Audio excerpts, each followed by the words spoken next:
Okay guys, I'm with one of Dubai's best hypnotists and quantum healers. Now I have no idea what that is, but I'm going to see if she can hypnotize me to be successful. Let's see.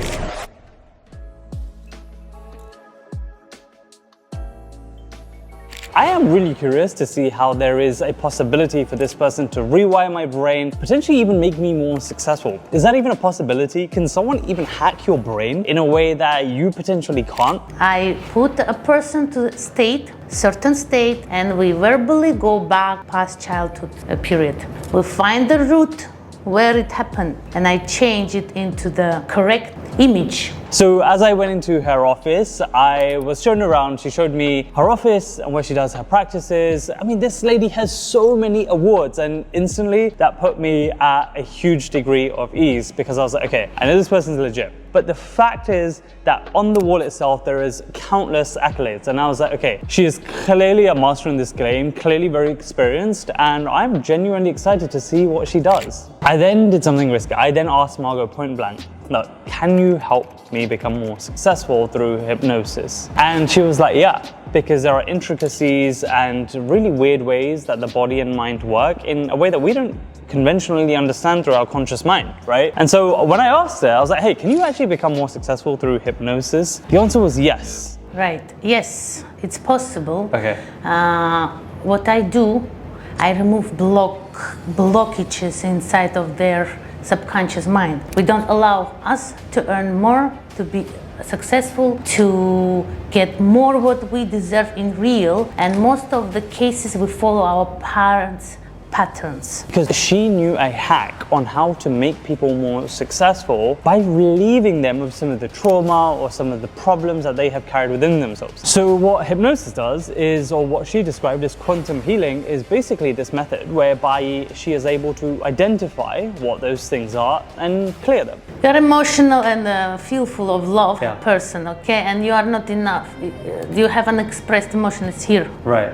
I'm afraid you will cry. Oh my God, oh guys, if I cry, oh my God, if I cry, that would be insane. So let's see if I do. When she said that, I was like, okay, let's see if we can accomplish these things and ultimately understand what the entire quantum healing is all about. What I do usually with clients, it's 2-3 sessions. I always recommend 3 sessions because third session is final. Yep. First session, I discover trigger, the main road, the main reason why you came to this state right now. So we are removing that blockages, that fear, let's say. Okay, next session is about balancing. I check all mental, emotional, physical level, is all is okay or no. If there is something to work more, we go to deeper verbally. It's called regressive hypnosis. Okay. And third session is increasing all energy channels, cleaning chakras, increasing energy level, and increasing level of kundalini. So it is like opening all chakras one by one. Mm-hmm. And so as she took me into her room, I was like, honestly, I was a little bit nervous. I didn't know what to expect, but I was excited because I was like, okay, I always want to try new things. I always want to help us become more holistic as men, tap into dimensions of our physical, mental, and spiritual self that we may not even know. And so as I lied down there, Margo went to get changed, and it was very ceremonial, right? She puts on the music, she goes and gets changed, and she actually tries to tap into her art in a way. And so as she was doing all of these things, I was like gradually going into this like semi-conscious state of mind. You know, things started to get a little bit more quieter as I was doing it, and but I was very conscious of everything happening around me, right? Like it's not like, oh, let's like act like a chicken. Like, you know, like you get these weird thoughts because you've seen hypnosis that you're just gonna have no control. It wasn't like that. Like you actually are fully conscious of everything happening around you. And as I was going through this experience, I think my issue was that I really find it difficult to let go. I'm sure most people do, right? Like you're probably sitting there thinking, yeah, you know what, me too. Like I struggle to let go of things because it's like just someone who likes to be in control, and I've got a really strong mind. So it's like, it's difficult for someone to penetrate that so easily. And I think one of the mistakes that I made in the process was that I was trying to let go. I was like, let it go, calm down, like just relax. And I think in the trying, you can't let go, because it's like, try and breathe. And then, like, do you know what I mean? Like, it's like saying try and breathe, and it's like, well, you either breathe or you don't. You can't like try and breathe. It's like something that happens automatically within us. If you do it, like, try and just do nothing. Like, don't even try and let go. Just do nothing. And I think in that, you've automatically let go as a byproduct of that anyway. So you're kind of cool there, right? It was so unusual, because it felt like